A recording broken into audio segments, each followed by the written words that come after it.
காணாத போராட்டங்களின் குரல் காந்தாரா வாழ்க்கை தத்துவம். அனைவருக்கும் வணக்கம். வாழ்க்கை தத்துவம் யூடியூப் சேனல் உங்களை அன்புடன் வரவேற்கிறேன். இன்று நாம் பேசப்போகும் தலைப்பு நம் மனதின் ஆழத்தில் தாக்கத்தை ஏற்படுத்திய ஒரு திரைப்படம் பற்றியது. அதுதான் காந்தாரா.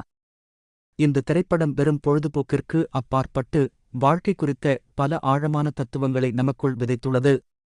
அதிலும் குறிப்பாக காணாத போராட்டங்களின் குரல் என்பதைப் பற்றித்தான் நாம் இன்று விரிவாகப் பார்க்கப் போகிறோம். காந்தாரா திரைப்படம் கர்நாடக கிராமப்புற பின்னணியில் அமைந்த ஒரு கதை.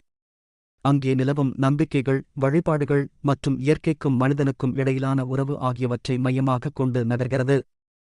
ஆனால் இந்த கதைக்குள்ளே புதைந்திருக்கும் ஒரு மிகப்பெரிய உண்மை என்னவென்றால், நாம் ஒவ்வொருவரும் நம் வாழ்க்கையில் சந்திக்கும் காணாத போராட்டங்கள். காணாத போராட்டங்கள் என்றால் என்ன? இந்த காணாத போராட்டங்கள் என்பவை என்ன? இவை வெளியே தெரியாத, யாரும் அறியாத, நாம் மனதிற்குள் மட்டுமே எதிர்கொள்ளும் சவால்கள். ஒருவரின் அமைதியான முகத்திற்குப் பின்னால் மறைந்திருக்கும் வேதனைகள், ஒரு புன்னகைக்குப் பின்னால் ஒளிந்திருக்கும் கவலைகள், அல்லது ஒருவரின் வெற்றிக்குப் பின்னால் உள்ள எண்ணற்ற தோல்விகள், இவை அனைத்தும் காணாத போராட்டங்களே. காந்தாரா படத்தில் பூதகோலா சடங்கு மற்றும் அதைச் சுற்றியுள்ள நம்பிக்கைகள் அனைத்தும் ஒரு சமூகத்தின், ஒரு நிலப்பரப்பின் மரபு சார்ந்த போராட்டங்களை வெளிப்படுத்துகின்றன. தங்கள் நிலம், தங்கள் கலாச்சாரம், தங்கள் அடையாளத்தை பாதுகாப்பதற்காக அவர்கள் மேற்கொள்ளும் போராட்டங்கள் வெளியுலகுக்கு அதிகம் தெரியாதவை. வெளியாட்களுக்கு அவை வெறும் சடங்குகளாகத் தோன்றலாம், ஆனால் அந்த மக்களுக்கு அதுவே வாழ்வு. படத்தின் கதாபாத்திரங்களும் காணாத போராட்டங்களும்.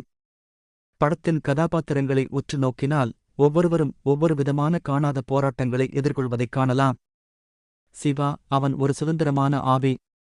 ஆனால் அவனுள்ளே இருக்கும் குழப்பங்கள், தன் மூதாதையரின் பாரம்பரியத்தை ஏற்றுக்கொள்வதா வேண்டாமா என்ற போராட்டம், தன் பயத்தை எதிர்கொள்ளும் சவால், இவையெல்லாம் அவனின் காணாத போராட்டங்கள்.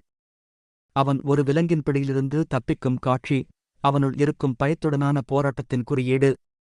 லீலா, அவளுடைய நேர்மைக்கும் கடமைக்கும் இடையே அவள் படும் தர்மசங்கடம். ஒரு பக்கம் அதிகாரத்தின் அழுத்தம், இன்னொரு பக்கம் தன் மக்களின் நலன். இந்த இரண்டும் அவளுக்குள் நடக்கும் பெரும் போராட்டங்கள். தேவேந்திர சுட்டூர், அவர் ஒரு பெரும் நிலப்பிரபு. அவருடைய வெளித்தோற்றம் ஒரு அதிகாரமிக்கவர் போல இருந்தாலும், உள்ளுக்குள் பேராசை, பயம் மற்றும் தன் கடந்த கால தவறுகளின் விளைவுகள் அவரை எப்படி பாதிக்கின்றன என்பது அவருடைய காணாத போராட்டம். அமைதியின் பின்னால் ஒரு கதை. தொகுப்பாளர், நாம் பெரும்பாலும் ஒருவரின் வெளித்தோற்றத்தை மட்டுமே பார்க்கிறோம். அவர்கள் எப்படி பேசுகிறார்கள், எப்படி நடந்து கொள்கிறார்கள், எவ்வளவு மகிழ்ச்சியாகத் தெரிகிறார்கள் என்பதை மட்டுமே கவனிக்கிறோம். ஆனால் அவர்களின் உள்ளுக்குள் என்ன யுத்தம் நடக்கிறது என்பது யாருக்கும் தெரிவதில்லை. பல சமயங்களில் ஒருவர் அமைதியாக இருக்கிறார் என்றால் அது பல விஷயங்களை மறைப்பதற்காக இருக்கலாம். அல்லது அவருக்குள் ஒரு பெரிய போராட்டம் நடக்கிறது என்பதன் அறிகுறியாகவும் இருக்கலாம். காந்தாரா திரைப்படம் இந்த அமைதிக்குப் பின்னால் உள்ள அந்த ஆழமான குரல்களை வெளிக்கொண்டு வருகிறது. நமது வாழ்க்கையில் காணாத போராட்டங்களின் குரல். தொகுப்பாளர், இந்த திரைப்படத்தைப் பார்க்கும்போது நாமும் நம் வாழ்க்கையில் எதிர்கொள்ளும் பல காணாத போராட்டங்களை அடையாளம் கண்டுகொள்ள முடியும். ஒரு மாணவன் பரீட்சை பயத்தினால் படும் மன அழுத்தம். ஒரு ஊழியர் வேலையில் படும் தினசரி மன உளைச்சல், அதை வெளியே சொல்ல முடியாமல் இருப்பது.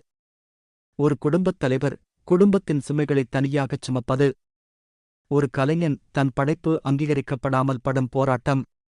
இவை அனைத்தும் நாம் வெளியே காட்டிக்கொள்ளாத, ஆனால் நம்மை ஒவ்வொரு நாளும் பாதிக்கும் போராட்டங்கள். இந்த காணாத போராட்டங்களின் குரலை நாம் கேட்க வேண்டும், மற்றவர்களுக்கு மட்டுமல்ல, நமக்கும். நாம் கற்றுக்கொள்ள வேண்டியவை. காந்தாரா நமக்குச் சொல்லும் மிக முக்கியமான பாடம் என்னவென்றால், மற்றவர்களின் போராட்டங்களை உணருங்கள், ஒருவரின் வெளித்தோற்றத்தைப் பார்த்து அவர்களை எடை போடாதீர்கள். அவர்களுக்குள் என்ன நடக்கிறது என்று யோசியுங்கள். ஒருவருடன் பேசும்போது அவர்களின் உணர்வுகளை புரிந்துகொள்ள முயற்சி செய்யுங்கள். உங்கள் போராட்டங்களை புறக்கணிக்காதீர்கள், உங்களுக்குள் நடக்கும் போராட்டங்களை நீங்களே புரிந்து கொள்ளுங்கள்.